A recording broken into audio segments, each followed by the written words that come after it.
Thank you to be here and joining us today from wherever you are.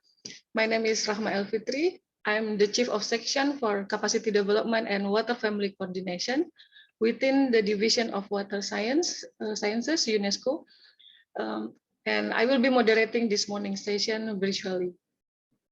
So glad to see some of the colleagues participants here connected from various countries and gathered in this online special session on accelerating SDG6 achievement through capacity development of people and organization. During the first day of World Water Week 2022 on Tuesday, 23rd August 2022, for the duration about 1.5 hours live from Stockholm, Sweden. So welcome to this special session jointly organized by the UN Water, UNESCO, UNDESA, IHE Delft Institute for Water Education, Government of the Netherlands, and CapNet UNDP. I'm very much excited to have all of you here today and to listen and sharing to the sharing capacity development initiative that we are going to have today. So before we begin, let me inform you about the session today. So we will start with the 3 opening speeches by important colleges from UNESCO, UNDESA, and Ministry of Foreign Affairs in Netherlands, and then followed by 2 keynotes from UNESCO and CapNet UNDP. And then we will have 4 panel speakers that will be discussing on capacity development intervention and challenges. And we will also have an interactive session on creating impact on capacity development that will be facilitated by CapNet UNDP.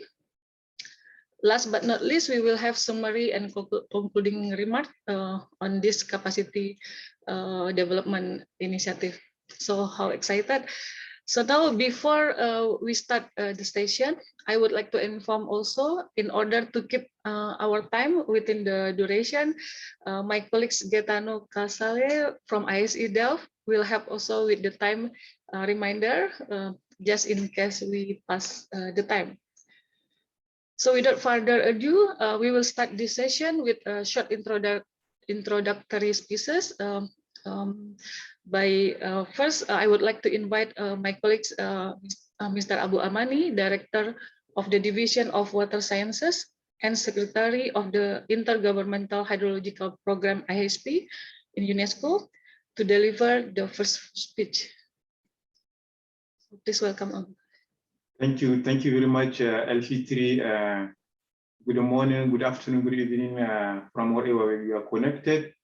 Ladies and gentlemen, dear colleagues, I would like, first of all, to acknowledge and recognize our co-conveners of this session, which is really showing a very important teamwork and joint effort. I know that LPT has already highlighted them. I think it's important to recognize them and to command this teamwork with UNESCO. We have the UN Water, UNDESA, the Government of Netherlands, the IHE Delft Institute for Water Education, which is, we all know, is a center in the institute of UNESCO, and also we have CapNet UNDP.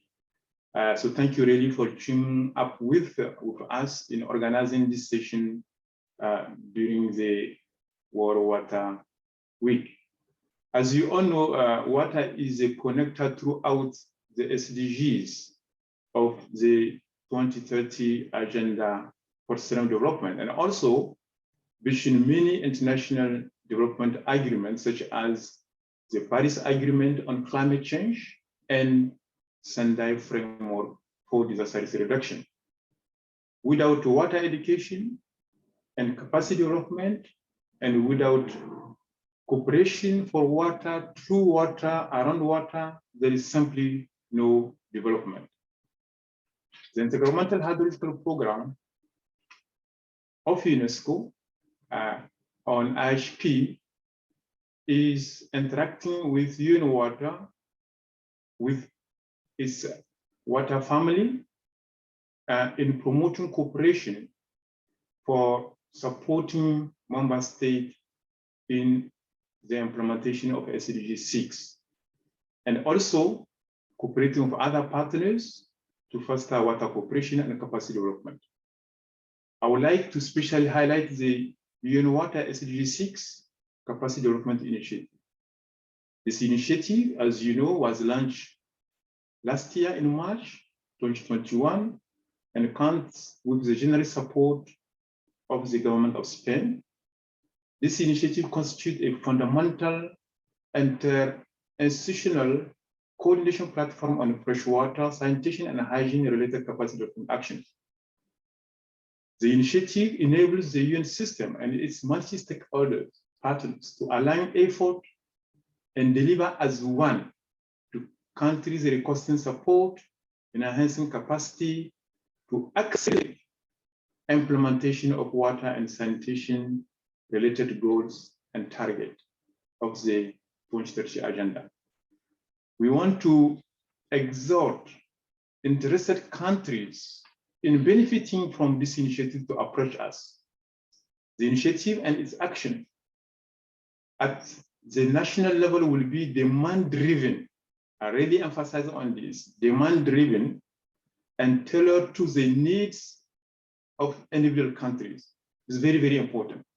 We will address, this initiative will address the need expressed by benefiting countries. The initiative promotes country national leadership and ownership of the process to be supported by UN Water, leading to the enhancement of the water-related capacities. So ownership, leadership of interested country is essential for this initiative. Dear participants, UNESCO gives particular focus on the role of science to build water cooperation and to develop human and institutional capacity for evidence-based decision-making and addressing complex and interrelated water challenges. Water is everybody's business and every drop counts. So thank you, and I wish you a very successful session. Back to you, Elfitri. Okay, thank you, Abu, for the brief introduction about the capacity development initiative for SDG6 by various partners. So we will listen to another speech by Madhuris Katirji, Chief of Natural Resources and Interlinkages Branch at the Division for Sustainable Development Goals, UNDESA, that will be shared a video message.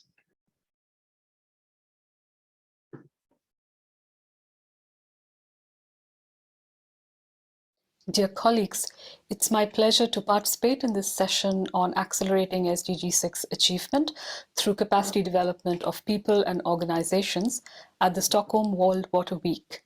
The United Nations Department of Economic and Social Affairs, DESA, together with UNESCO, co-leads the UN Water SDG6 Capacity Development Initiative. This initiative is composed of 37 UN water entities and helps governments prepare and implement a national capacity development plan in the water sector in collaboration with UN country teams. As you know, SDG 6.A calls for capacity building support to developing countries in water and sanitation related activities and programs. Capacity development is indispensable for sustainable water management in a wide range of areas, including integrated water resource management, water and sanitation services, water-related disaster risk reduction, water governance, and financing mechanisms. In July 2020, UN Water launched the SDG6 Global Acceleration Framework to provide countries with guidance to achieve SDG6 and its related goals and targets. The framework identified capacity development as one of 5 accelerators for SDG6 implementation, with financing, data and information, innovation and governance. The SDG6 Capacity Development Initiative plays a major role in the SDG6 Global Acceleration Framework. In addition, the United Nations General Assembly decided to convene the UN 2023 Water Conference on the midterm review of the Water Action Decade in New York next March. The modalities resolution of the conference encourages all partners to support the implementation of the 2030 Agenda through capacity development. Capacity development, therefore, is an important driving force to achieve sustainable development. The SDG6 Capacity Development Initiative aims to respond to countries' capacity development needs for water while respecting the country's ownership at the same time. As you are aware, UNDESA is the substantive secretariat that supports the follow-up and review of the implementation of the 2030 Agenda at the high-level political forum. Discussions at the HLPF is enriched by the voluntary national reviews of member states. And during these discussions, many member states highlighted the need for a holistic approach to water across sectors and silos to be able to come up with a plan for the implementation of SDG 6. DESA aims to support this objective through the Capacity Development Initiative as needed and requested by member states. I am happy that many of our partners, including those in UN Water, have expressed their support for the initiative. And in addition, on behalf of UN Water, I would like to welcome the participation of partner countries in this initiative as well. Thank you. Okay, thank you for the message. So next we will have another speech by Karin. I'm not sure she's here now. Head of Water Team, Dutch Ministry of Foreign Affairs, that supposedly will convey the message on CDI. Karin, are you here?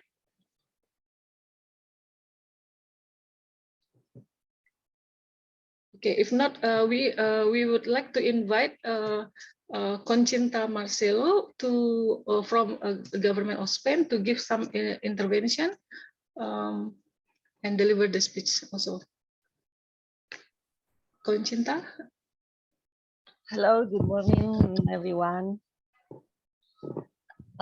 Thank you for inviting me, in this case, on behalf of the government of Spain for this introductory session in this panel on the CDI. Just a few words to express the support of the government of Spain to the CDI. We have been very involved in capacity development in Spain during the last decades, particularly focused on integrated water resources management and also wash and disasters, water-related disasters.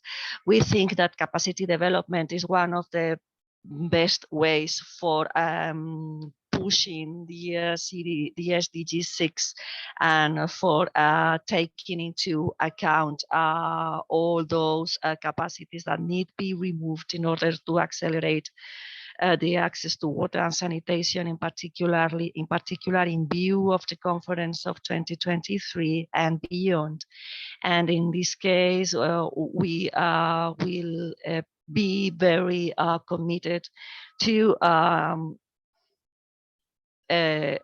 push this message to improve capacity development in countries driven by their own demand, and also by pushing the initiative through our networks, not only by my ministry, which is the Ministry for Ecological Transition and the Demographic Challenge, and also hands with the help of the Spanish cooperation, with whom we have been very committed, as I said before, in capacity development in some regions, in particular in Latin America and also in the Mediterranean. So we hope to attract the attention and the demand from other countries, some particular countries with we are working on in these very first steps of the CDIs, based in our experience, and we hope the best of success of the CDI and the best of success of this World Water Week. Thank you.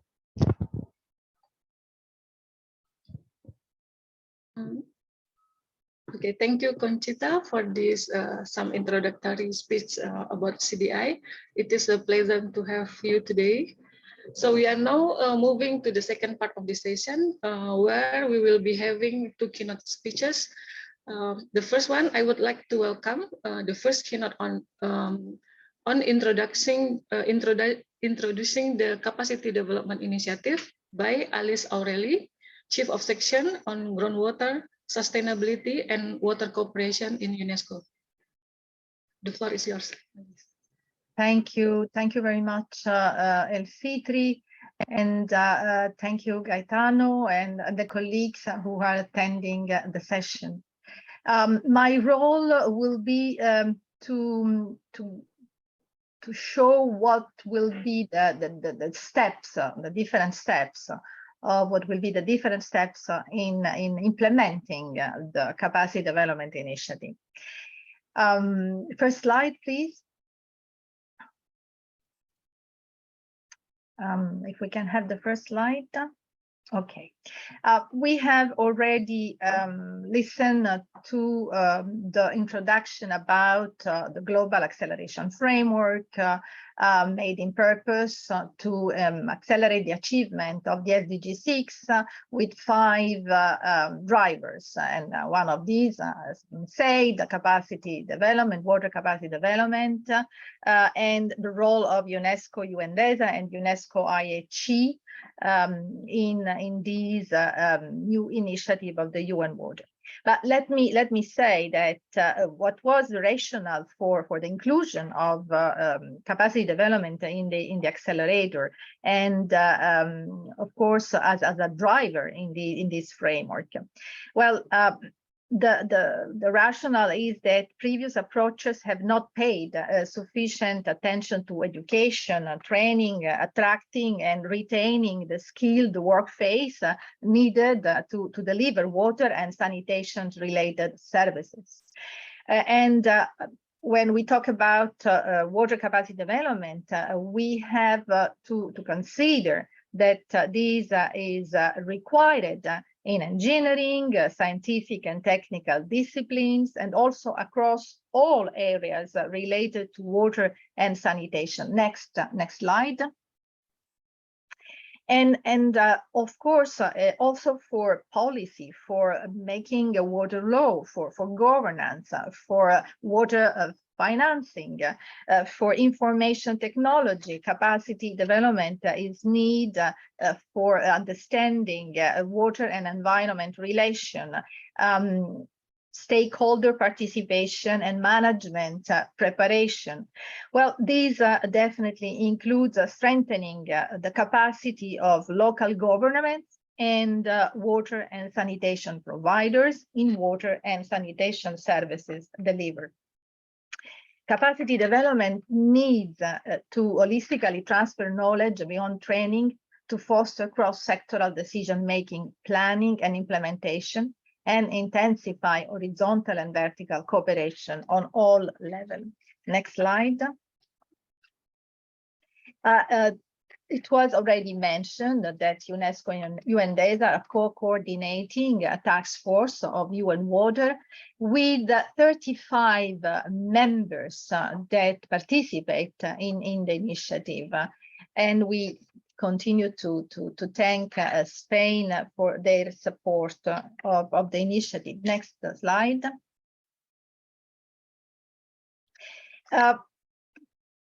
I think it has to be very clear. The initiative is demand-driven. It responds to specific countries' capacity development needs and aims to support the countries to achieve, well, to achieve the SDG6. And the initiative is implemented in collaboration with the UN country teams and donor countries and institutions. Next slide, please. How the initiative will be implemented.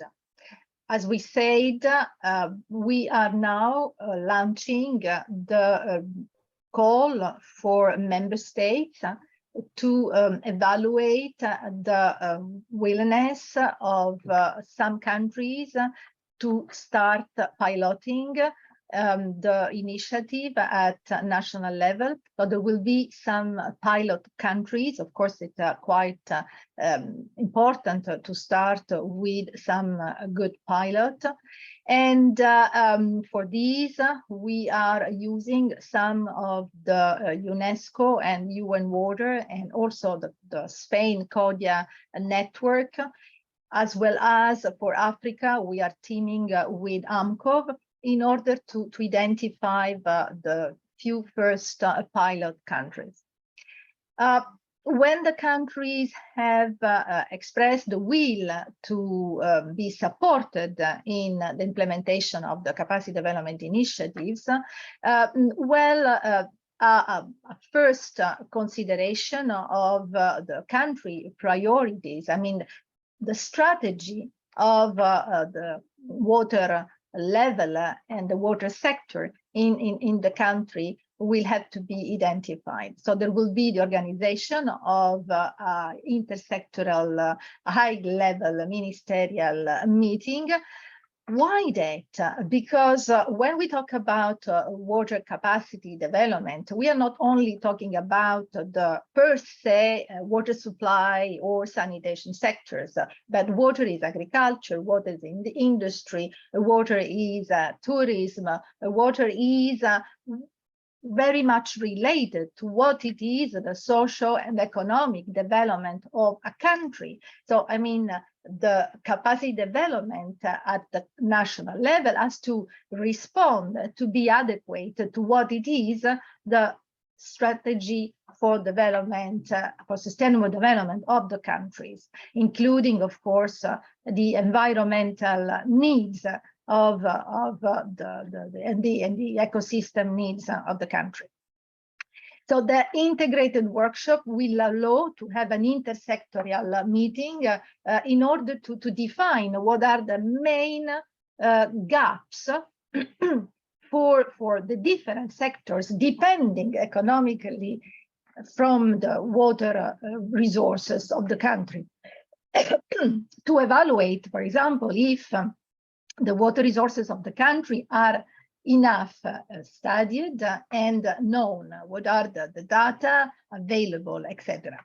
So the first action after that will be really to start a gap assessment, a gap analysis on all the different strategic sectors depending on water at the country level. When the gap assessment will be undertaken, the country will be supported in designing a national capacity development plan. And then we will have the possibility to have a coherent implementation of a national plan for the capacity development implementation at national level. What is also foreseen is a high-level follow-up and evaluation of the implementation national capacity development plan.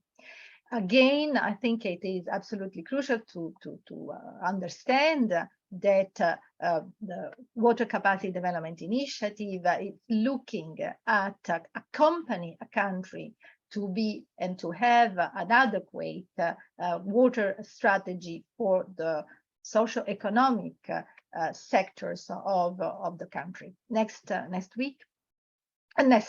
slide. Well, capacity for acceleration. Where we are, the report of the Water Dialogues organized in Bonn in 2021, the UN Economic and Social Commission's regional dialogues organized this year for the preparation of the UN 2023 Water Conference, the report of the African Regional Consultation for the midterm review of the International Water Action Decade, Water and Sustainable Development 2018-2028, all stressed the need to invest on capacity development. And with the successful implementation of the Capacity Development Initiative, it is expected that there will be acceleration, a progress toward the accomplishment of the SDG6, and but not only the SDG6, because improving water capacity development at national level will have an impact on accelerating also the water-related SDGs targets and at the country level.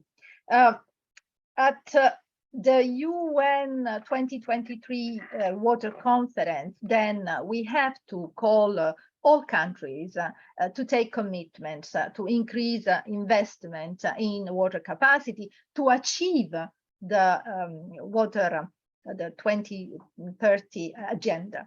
Next slide, please. And with these last few words, I thank you, and we are ready, of course, with UNDESA and UNESCO and the partners of the UN Water to start this new venture with all of you. Thank you. Okay, thanks, Alice, for the short introduction about capacity development initiative and encouraging countries to participate in this initiative.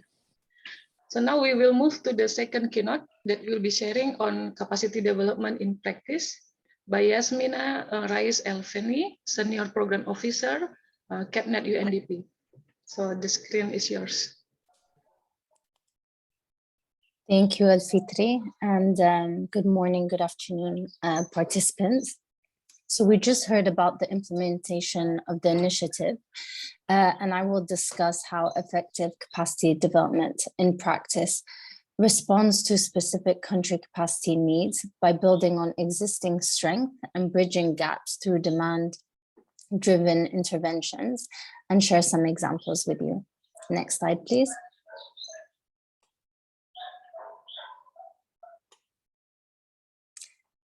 Capacity development in practice can only be managed when impact is effectively and inclusively managed. And in order to better respond to country demands, we need to continue to improve the monitoring and evaluation of our outcomes while increasing our accountability. So by linking our progress to the theory of change really allows us to comprehensively define our contributions and ensure that our capacity development activities have the desired impact. So this is a living tool that we adjust over the years as we test the change hypothesis. And capacity development in practice really needs to provide a tailored and iterative measures for lifelong learning. Next slide, please.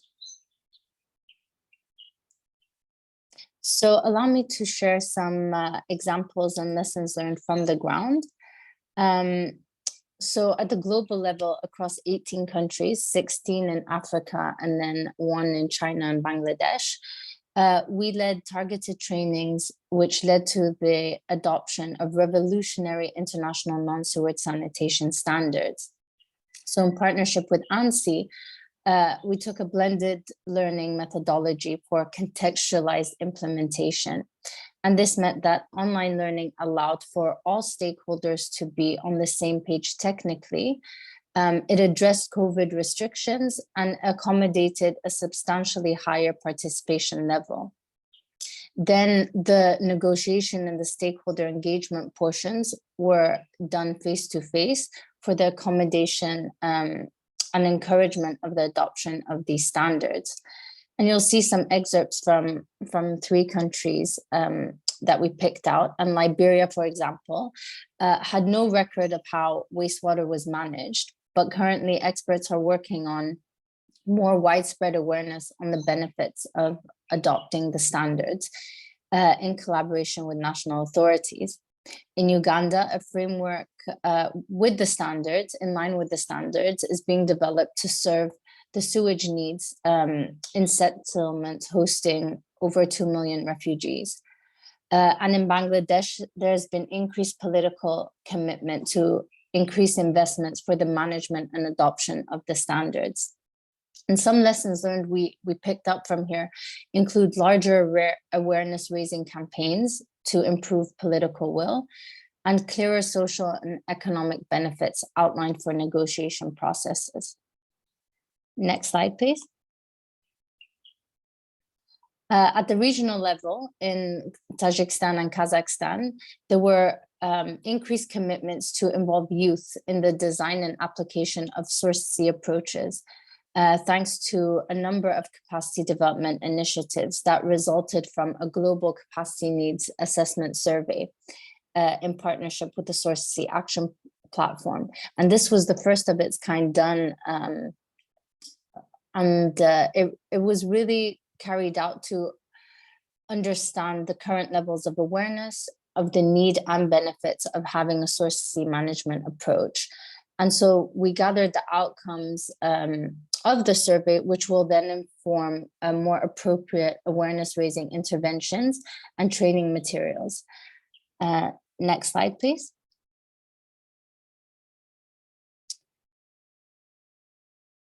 Thank you.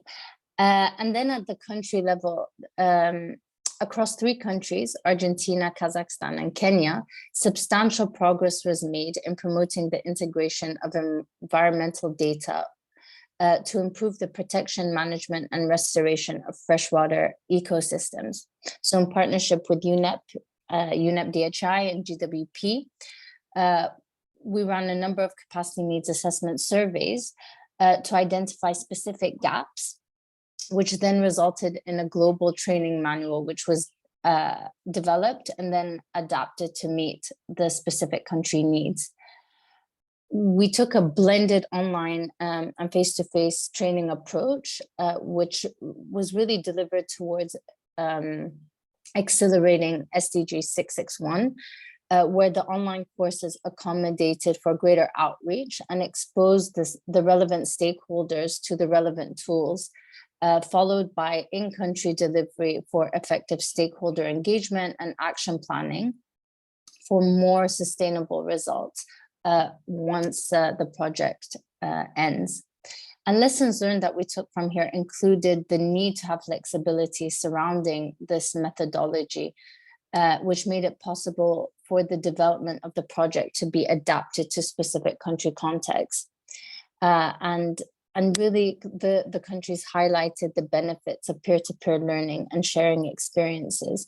And this feedback will then be fed back into the training material and eventual future initiatives. Next slide, please.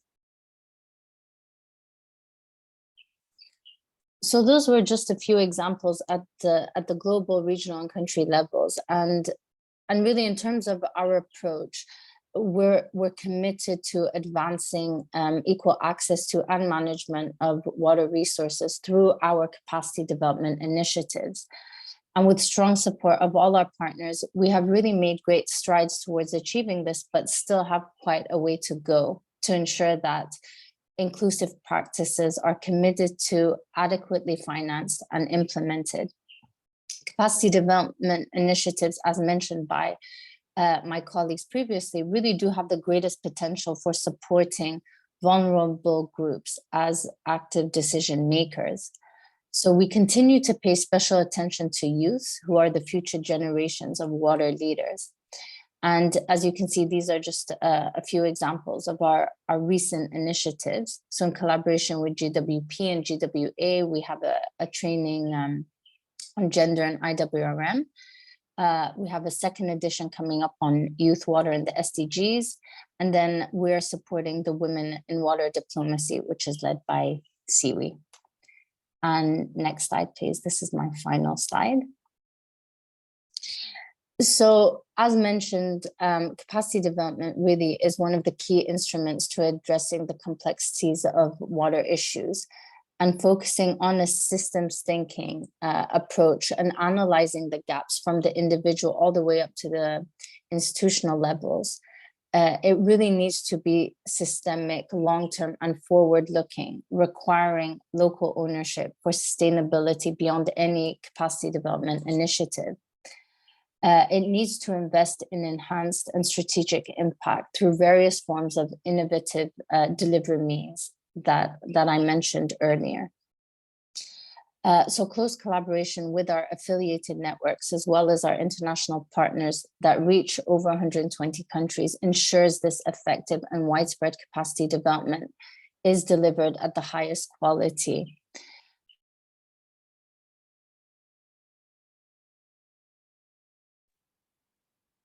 Strong emphasis continues to be placed on the need to partner with the private sector and beyond the water sector, not only to advance SDG6, but other SDGs as well.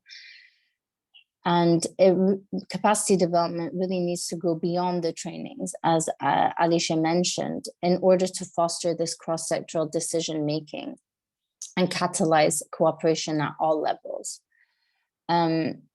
So finally, with over 2 decades of successful capacity development in IWRM, we have really learned that effective capacity development needs to be this iterative, lifelong learning process, which is linked to a theory of change, and where ownership remains with those we serve.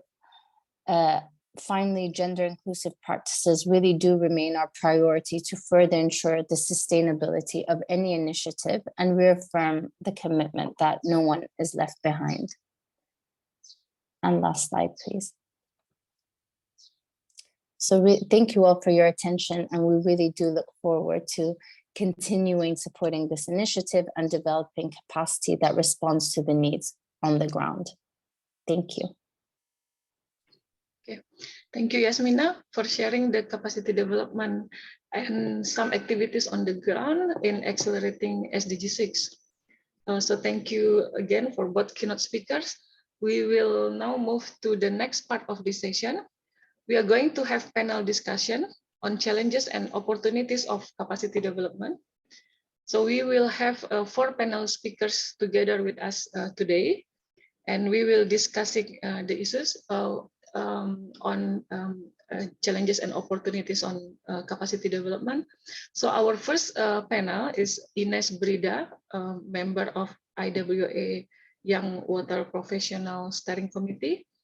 And the second panel is Ilyas Masih, Associate Professor, Water Resources Planning, IHE Delft. And the third panel is Hartwig Kramer, Head of Global Environment Monitoring, Water Quality Alliance, UNEP. And the fourth panel is Rosa Domingos, Research Assistant and Hydrogeologist from University of Rostock. So I will ask question and to be deliberated by all our panel colleagues here. So the question is how to achieve impact in capacity development intervention. So I will ask the first panel, Ms. Ines Brida from IWA International Water Association. Yes, hi everyone, and thank you for a great session. Well, the question is rather complex, but I believe there are three points that I would like to mention. So one for me is public awareness and social awareness of water, so the existence of water. Because regardless if people are going to be engaging with businesses that we would consider to be outside of water, the fact that they can recognize that water is somehow present will allow a different approach to the problem. So it doesn't matter if you have a company that does a car wash or a farm or a factory or a water utility, all of them touch upon water. And so this social awareness and this communication to general public for me is key. And that, of course, will have to be highly dependent on science and the communication then of science to people to ensure some political continuity. The second point would be youth engagement. And I believe that there has been a very special moment happening over the past couple of years, maybe 5 years, and that has been on the evolution of the perception of the value of water. And I believe that there are many financial models and business models that haven't been able to actually accommodate that new value of water. and it will require some creativity. And I do think that the younger generation, if they are given the tools of looking into some different financing and giving some entrepreneurship skills, will be able to come up with these business models that will give a local response to the needs for in direction of the SDG6. And the last thing that I think that is really important is this connection with senior professionals and the passage of the knowledge of water. It cannot be, this is not the youth will do it. This is the seniors with their knowledge will pass it to the younger generation. The younger generation will provide this new inputs with this with capacity, with new tools, new competences, and together then they can build something. So when I talk about approaching youth, it doesn't mean that we rely on them. What it means is that we take responsibility to empower them and then co-create with them a solution that will provide a response.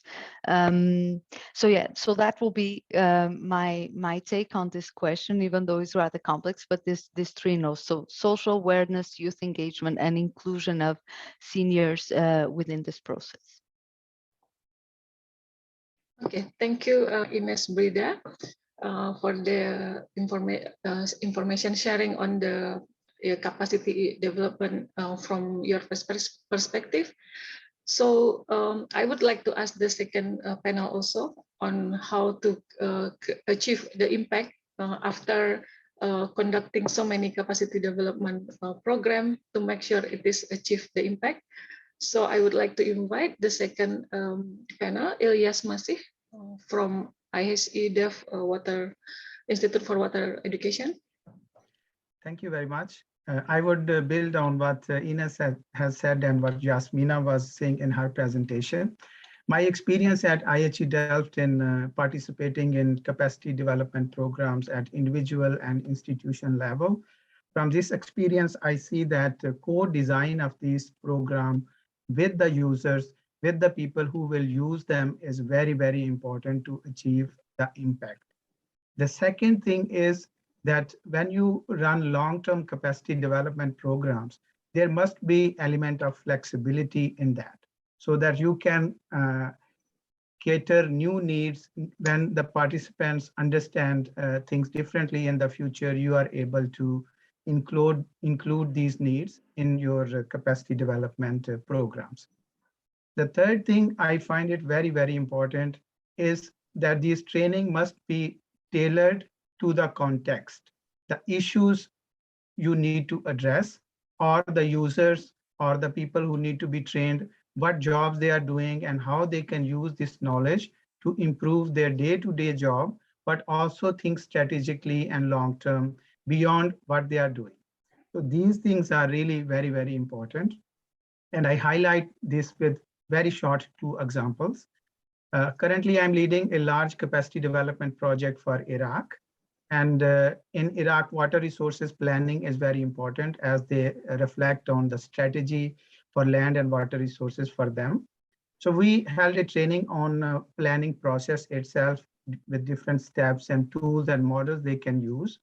But the participant did 3 assignments, try to apply this for Shatt al-Arab and marshes and one river system, Euphrates.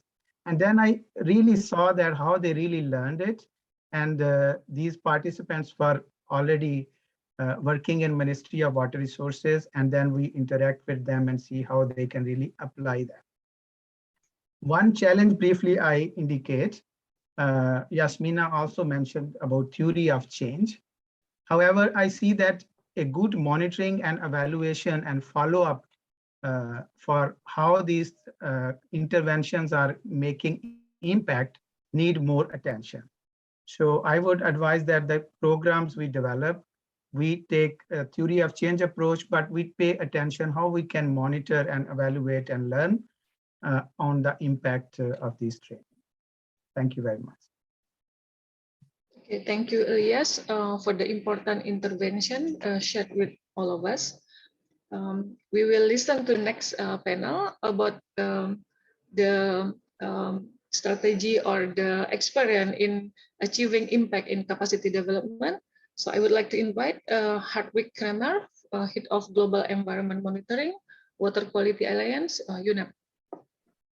Thanks very much, LT3, for giving me the floor. I hope you can hear me well. Well, what should I say? Everything has already been said. I would almost like to summarize. I mean, Ines and Delias have made excellent points. First of all, I think based on experience coming both from global monitoring on the one end and building capacity towards SDG monitoring, notably in water quality, the question is what we actually mean by capacity development. That's question number one. Second question is, can we deliver it? In which format? And through which kind of partnership? And the third one is, how do we tackle heterogeneity in demand? Because just a few illustrating examples. If we go for capacity development demands on SDG 632 monitoring, that's ambient water quality. Very tricky because it relies on monitoring systems, it relies on people who are aware, who have a stake, who know about their water bodies. If they don't, then capacity development starts exactly there. If there is no monitoring system in place, then it starts on an institutional level, maybe on a financial level. Coming to demands articulated to us in the feedback process of 2 data drives in the integrated monitoring initiative so far, many countries are asking us for, well, we have no clue how to measure physical and chemical parameters. Can we use others? Can we use fish or iconic species? Can we use historical knowledge? And all these aspects need to be captured, as much as informing them about building ownership to their own water body by fostering aspects of citizen science and accompanying them well with what Ines thought and said are the seniors. So bridging between science as well as practice and practice. Bottom line for us, and that's why we have the Alliance on water quality, it needs a consortium effort. It needs to engage on the country scale, on the local level. And based on experience, it's bottom up and top down. Bottom up is a transfer of information from normative products that are produced by expert institutions, by monitoring initiatives, by global observation systems, by those who develop solutions, and they can be and need to be complemented by information and knowledge that comes bottom up, that comes really from the community level. They may tell us that what UNESCO, what UNEP is putting out as normative products is useless for them because they may not be able to make something out of that that is fostering solutions. So the bridge between normative products on the one hand and achieving the SDGs by demonstrating solutions is a social engagement process, an all of society process that needs women, that needs the youth, it needs the arts, the cultures, the science, the policy involved. We do that in the Alliance by testing the concept of local water fora, but the level on which we have established some 30 plus of those so far is municipality level.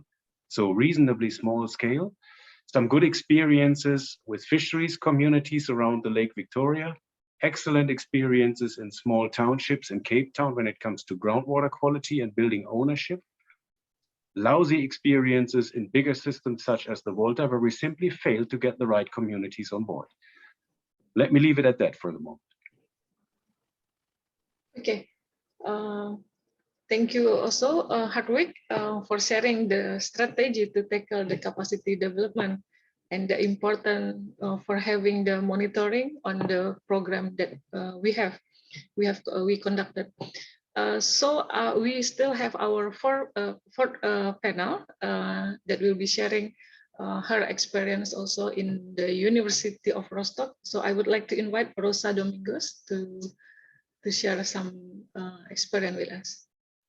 Thank you so much, Elfutri. Well, I would like to at least continue from what our previous panelists have said, because I believe that they've given very good points. Most, if not all of their points are also linked to what I had envisioned about the impact of capacity development interventions within your line of work, within the local community, on an international scale. From my perspective, let me just put myself in a little, let's say, position of perspective. So I was a recipient of such education in form of capacity development from IHE Delft. So I'm an IHE Delft alumni, and I came from the National Ministry in South Africa. And if you look at capacity development from a person who's a recipient, it really does show you that it is a great, or it is an important factor to look at when it comes to increasing or developing, establishing, or improving steps towards educating people about the importance of water science, engineering, water governance, and so on and so forth. So in my viewpoint, I would say capacity development needs to start off with awareness, especially from a local scale. I like what Hartwig said when he mentioned that there was a lousy response from the Volta, because I studied the Volta for my thesis, and indeed I can verify that when it comes to communication, there needs to be some form of gateway where everybody is together in some form of stakeholdership to discuss how information is transferred, to bring forth information on a baseline to all parties. Every single person in the stakeholdership is important, especially the local community. And if we delve into the local community, then we'll have to look at the girl child. We'll have to look at women. We'll have to look at those who are impoverished, because they are the ones who are of necessity when it comes to the local resources. So from my perspective, I would say there needs to be awareness about this. And also professionals need to understand that there is a cultural awareness and there's a social awareness that comes into it, not just from a technical perspective, but you need to understand the culture of the people who are living in these localities where the local resources are at.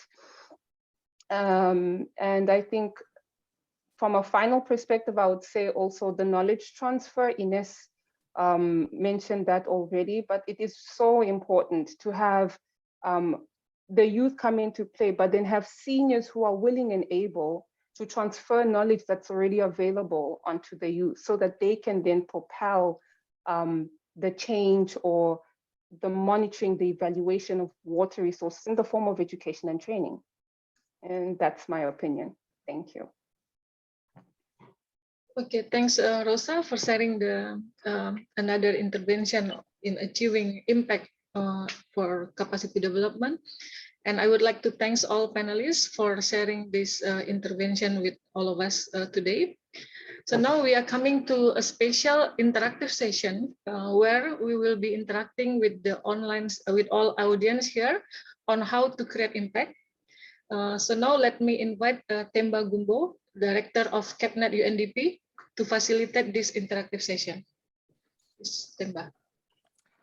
Thank you, thank you, Elfitri, and good morning, good afternoon to you, colleagues. It's good to see some familiar faces here. Of course, today we have a subject which is close to our heart, which is accelerating SDG6 achievement through capacity development of people and organizations. I think we've had already quite some interesting input from those who have presented. My role here is to, kind of break the ice and try and get you to into this interactive mode. First of all, we'll do this through a Polev. I hope all of you have used Polev before, and I'll ask you to look at the chart. At your chart, there's a link which will be posted soon, and that will take you to the site where the few Polev questions are located. So Gaetano, if you could kindly please show the share the site.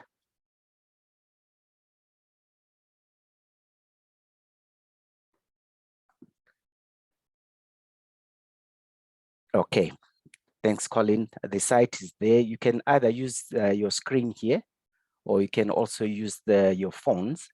So you have to go to the polev.com.gwp, and you'll see there that there's a first question. What I see from the audience, we are about 86 or so of us.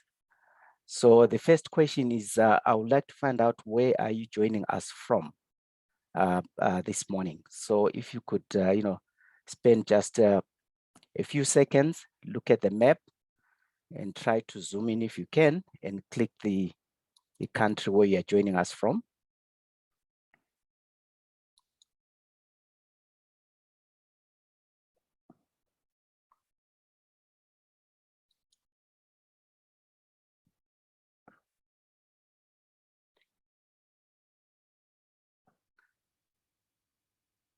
Okay, I see.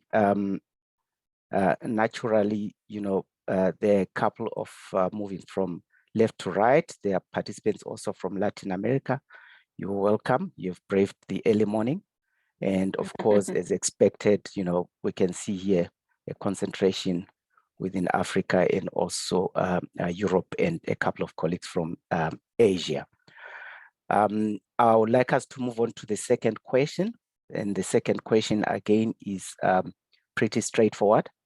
We just want to find out, which organization are you coming from or representing?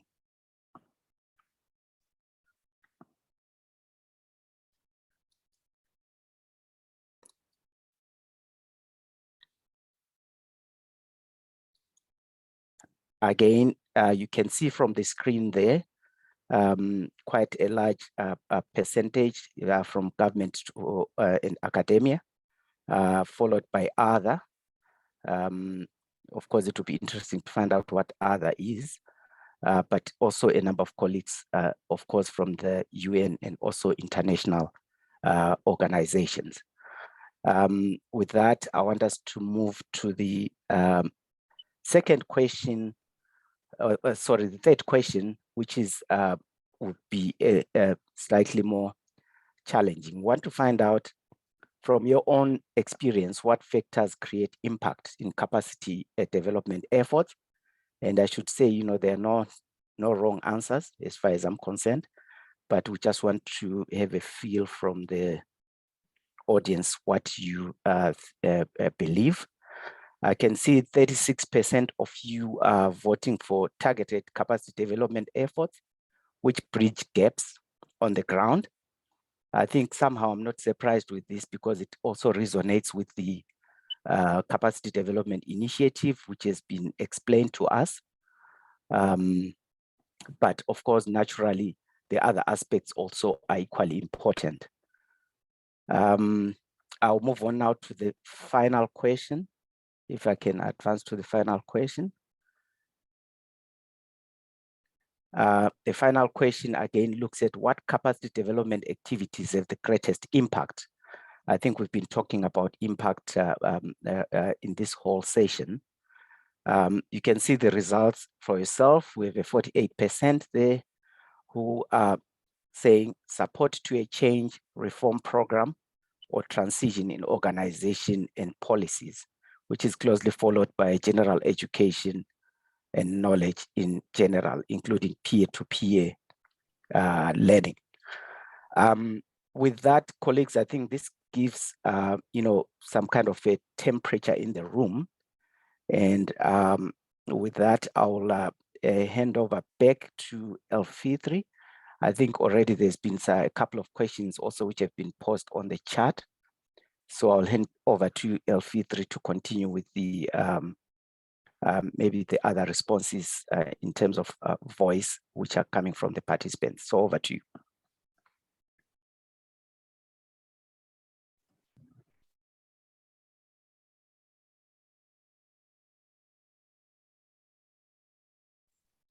You are muted, Elfitri. Sorry. Okay, so thank you, Temba, for sharing and conducting this interactive session with us, and to get information on how to creating impact in capacity development. So I would like to open for the some intervention from the audience. If any of you want to ask a question to our keynote speaker or panelists, you are welcome to ask. Or is there any question already in the chat box maybe? Okay, I saw some hands there. So I would like to invite the first one, Sajib Mahanta. Please introduce yourself and ask the question, and directed to whom you want to ask the question. Hello. Good morning. Thank you for a beautiful session today, this morning. And I'd like to thank all the speakers and the panelists for sharing their expertise. I am Sajib. I am a student of water governance at IHE Delft.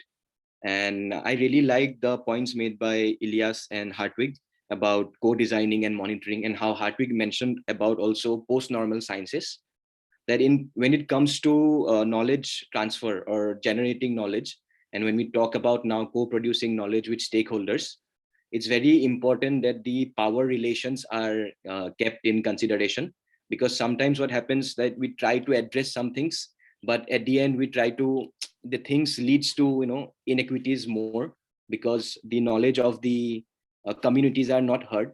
And sometimes we as researchers feel that the so-called scientific knowledge is superior than the community knowledge. So in practice, how do you ensure that the knowledge of the community, and that they are managing their own resources well?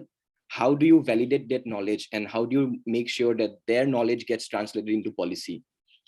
Thank you. Okay, so maybe Hartwig or Ilyas can respond to this question directly. Hartwig, you want to give a try, or shall I? Okay, Sajib, you really raised a very interesting point, and it is really a big challenge. And I think the forum like this try to bridge such gap at a higher level, maybe not at a community level, but I believe that some people from us also are well grounded in the real world problems and are connected with communities, and then they can bring in perspective. But I think what you are highlighting, these are big questions. Currently at IHE, we are leading a project on climate services, how to co-design climate services with end users. And we are also looking at how, for example, these climate services are co-designed with local knowledge, not assuming that the scientific knowledge is superior or local knowledge is superior. But I think the attitude, what we need is to change. I mean, we as a scientist, we try to find how we can integrate and make better products, make innovative products, which in the end are not shelved, but they are used. And when we will bring in this local knowledge, also in a way that local communities feel heard and also dignified, that their knowledge is valuable, that is used, then they can also adopt better. It might need some policy changes and also emphasis on how we design future projects. There is already quite some change, I think, in Dutch donor projects, but also EU level and other projects where they really value co-design processes. Your other question I cannot answer yet from my own experience, and maybe Hartwig can tell how these outcomes do not lead to inequity, rather than they really promote equity and empowerment. These are big questions, and I do not have empirical knowledge yet on myself on that. Okay, Hartwig, you want to respond to this question? Yes, I can respond to that question. A couple of others included, and which are going in the same direction. I think Lesha put one on the chat that was about how do we get impact by also reaching out to people who are not necessarily from the academic sector and don't even strive for a career at the university. And I think that's the point. I mean, if capacity development is to be effective and really co-create, then it would need to be well advised to arrange itself topically around problems and solutions that need to be found to solve issues at a relevant scale. That can be a transboundary water system, it can be a river catchment, it can be a local community. And obviously the target audience is both. It is the scientists itself, it's the government officials, but it is as much small and medium-sized enterprises, women organizations, youth organizations, cultures, arts, as I said, practitioners. Because what have we seen? We have seen decades of knowledge penetrating public debate. Has it made a difference? In many cases, not. Maybe with the exception of climate, usually what it takes is any kind of fantastic disaster, like unfortunately right now the geopolitical crisis, that makes us speak way more prominently about energy transformations, just to give an illustration. But does it always need a catastrophe? I don't think so. It does need incentive and acknowledgement of the knowledge and the experience and the needs that come from the people at the local scale. And then science in itself is not superior.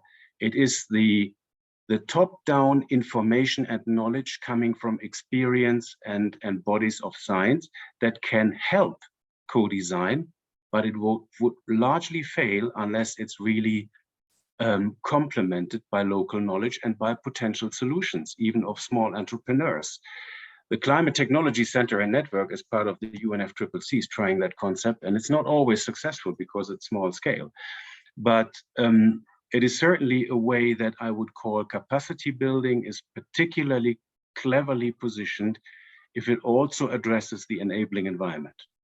And at this local community, it's knowledge at school level, it is ownership building, citizen science, social engagement, and certainly financial mechanisms and institutional level.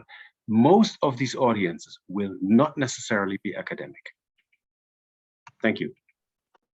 Okay, thanks, Henrik, for this answer and respond to this previous question.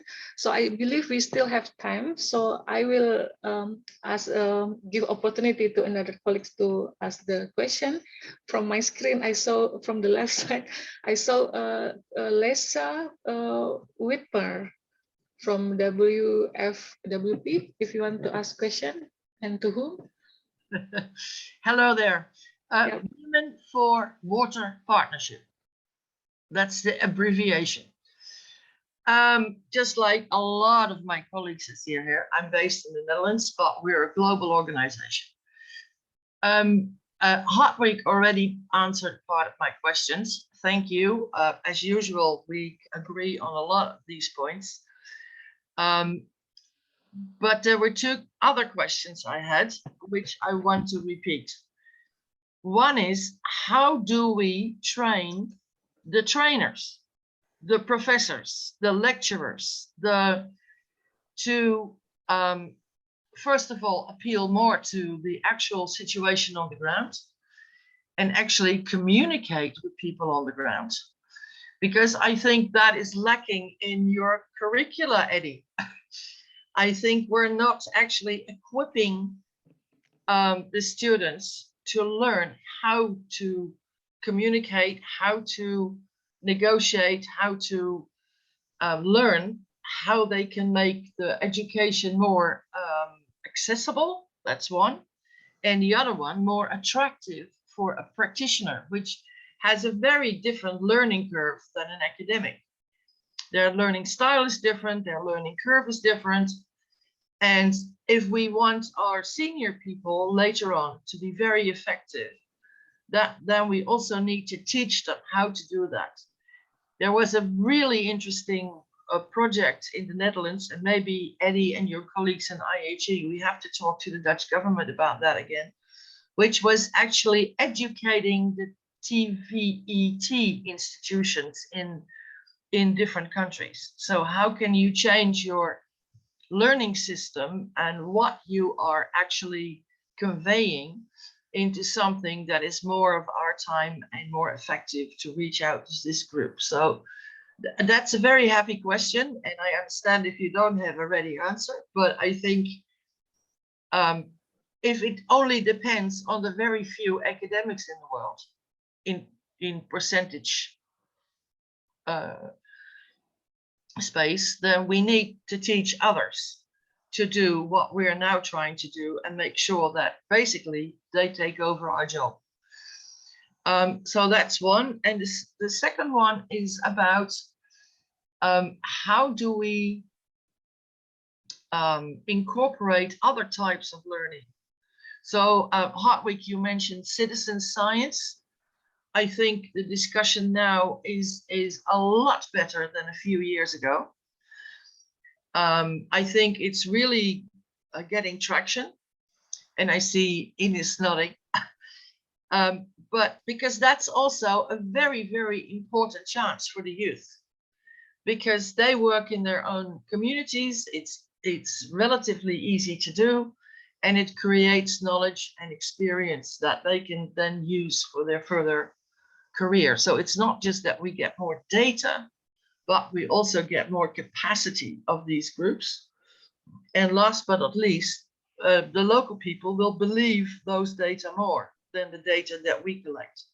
Not because their data are better, but because they collected them themselves.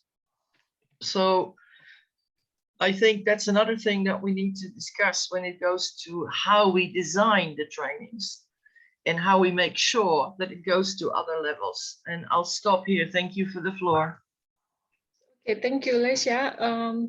It is also important issues that need to highlight on information, communication, and accessibility. Would you like to address to any panelists or keynote speakers to answer this? Maybe some comment from, I don't know, Alice or Hartwig. I thought either Hartwig or Eddie, because Okay. you're in charge of a very important set of training and education, or Elias, up to you. And the other one is maybe on to Hartwig, because where you are part of, and I'm part of the stakeholder engagement platform from WQA. And what else could we do to get this point maybe even better across than we are already envisioning for the conference in Constance? So back to you. Okay, please, panel colleagues. I can. Okay. I can start. I think from the first part, and maybe we keep the same equation, Hartwig. You come later on. Very, very important question, Lesha.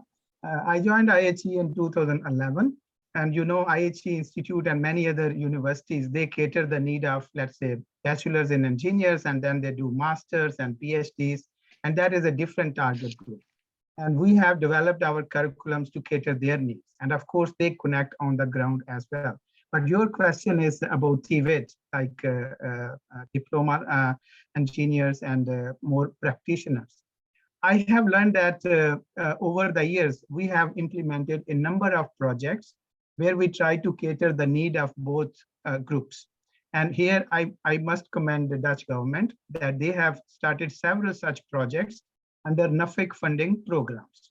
I give you one example. We had one very big project for Mozambique, and I see some people from Mozambique might also be listening here. And that was about the municipalities, how to improve water supply systems, not only looking at, for example, more at engineering and design level, but also day-to-day work. And I attended one training where I taught the group of these TVET professionals how they can understand the concept of, let's say, catchment to tap and hydrology and processes therein. But there were other colleagues who really tailored their material, how to detect leaks, how to calculate demand for water in an inclusive way, not only looking at, let's say, domestic demand, but also even including how you demand for fire, you can include what I want to say. So I think there is some experience building on, but we need to do more. The challenge is how we can tailor our material to that level, and then of course deliver them and then take them to higher level. One last point, I think Dutch educational model gave us a very good example. So you know here, you are from the Netherlands, and you know we have VWO level, HAVO, and MAVO level. So VWO is more like a university or scientific and advanced level. HAVO is more practitioner level. And if you learn from the syllabus, you can see how they translate science at different levels. both at the theory level, but also more at applied and practical level. So we can also look towards that for learning. Okay. Thank you. So some additional point from Hardwick. Yeah, I was asked by Lesha also to chip in to start with probably a disappointing statement. First of all, Lesha, I don't have the golden answer to your question, but certainly having a social engagement platform as the basis of local engagement, the youth, women organizations, and build ownership around certain water quality subjects by them telling us what their priorities are is one way of accelerating. Now, everybody is asking and pushing UNEP towards more data uptake and outputs and impact. Integrated monitoring initiative, a $14 million investment now at the brink of its third run. Massive support, including from Netherlands and Switzerland, is asked by the donors to generate data uptake. Do they have the experience? Not necessarily. And so where do we get? We would need to give a floor and a podium for regular outreach of the youth fora, of the social engagement activities of local municipality fora, to say how they approach and implement or struggle with the SDGs. Is the SDG as a concept meaningful to them? Probably yes, because it raises awareness. Is the data that rolls out of it meaningful? Probably no, because it doesn't really address their questions. And the same applies to highly industrialized countries in many occasions. So that is the point where I think we need to make headways. The only means of getting there, next to digital transformation and what have you, is building partnerships. Because we are not even at scale, different from UNESCO with its UNESCO centers, different from UNDP. But that means we have to build partnerships, not necessarily only in the UN system. I think they are doing often very much more of the same, but it's good to have them. It's good to engage with the country teams and the resident coordinators. It is at least as important to engage with the civil society and local community and keep that partnership. That would be my 50 cents of quick and probably hopefully not dirty.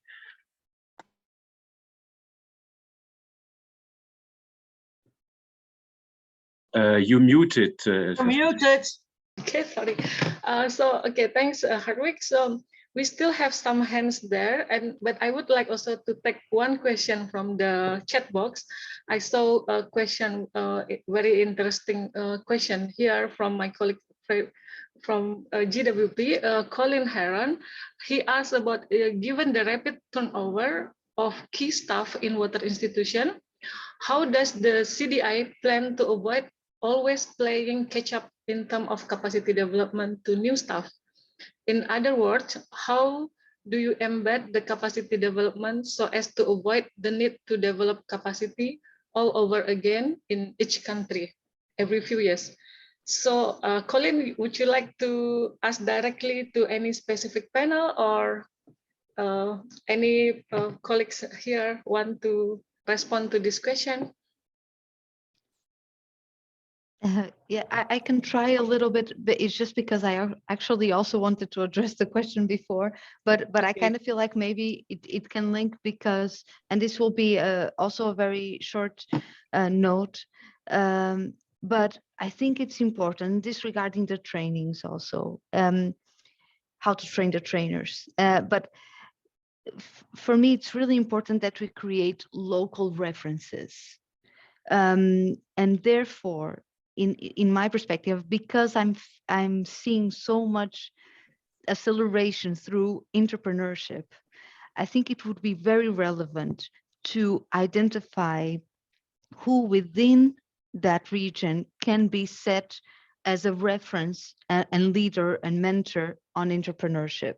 So that means that businesses that have been established locally can give some insight into business to other people and other people that would like to have and create initiatives around water. I hope that this will allow to address both questions that were made, because it will because those businesses will continue on regardless of the capacity development group or team that is established. So it's created a partnership with a local group, and then some entrepreneurship skills will be passed on from local business to local people. This would be my take on it. Okay, thanks, Ines. I believe we still have maybe only one last question and short answer, because we will have some closing remark after this. I would like to invite my another colleagues who raised hands here, Yusuf Baje, if you want to ask another last question. Yeah, thank you very much. Mine is not a question per se, but I am speaking from the point of view of experience. How do we involve the private sector more, especially in developing countries? Because we are like the ones in field. And from my experience, after joining bodies like Rural Water Supply Network, I started seeing the value of capacity development, and now improved my career as an individual. So how can this be expanded to cover people or organization or sectors? Because I see a lot of things happening for the NGO, international bodies, and all that, like UNESCO and all that, UNDP. You see so many things that are specifically made for staff of certain bodies and all that. So how do we expand this to cover those that are really working in the field, the enlightenment, train them, make them better professionals so that we can really accelerate SDGs? Thank you very much. Okay, some quick answer from panel.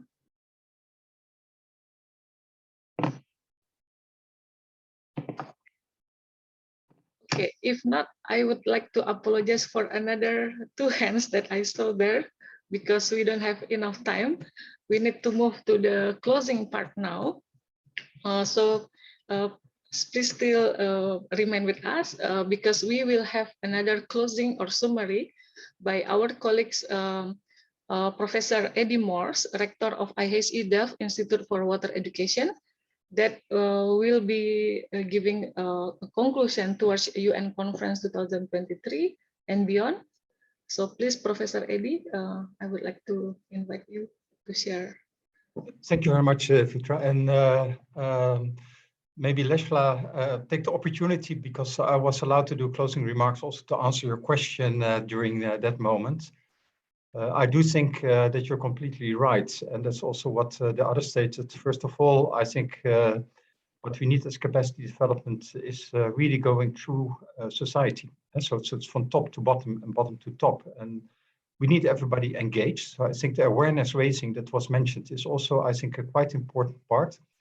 I also think that we should reach out to outside of the water sector. And so I think we also have an obligation, I think, to engage with people from other sectors to let them know and also help them to take the right decisions on the water sector and the water issues that are at hand.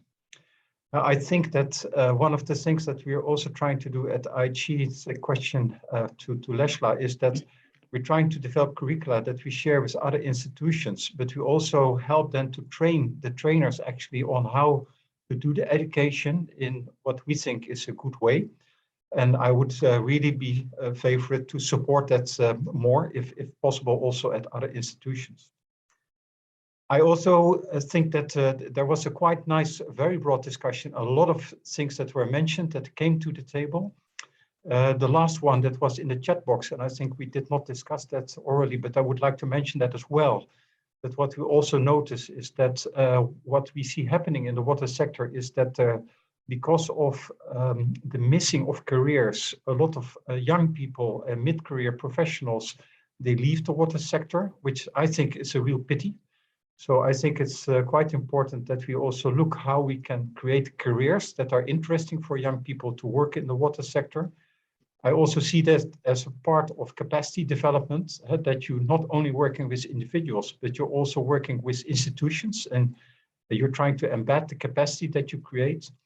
Finance was mentioned in the beginning a little bit. I do think it's quite important. I also think that finance is there. But what I sometimes believe is that from the financial and big projects, it's not that clear that you also need capacity And you need to create that capacity to actually embrace those investments, to assure that you can operate them in a good way, but that you can also maintain them in a good way and a sustainable way. Now, with this sustainability, and that's also where the two important meetings next year are about. I think for me, sustainability is also that we make the right decisions, and that's informed decisions.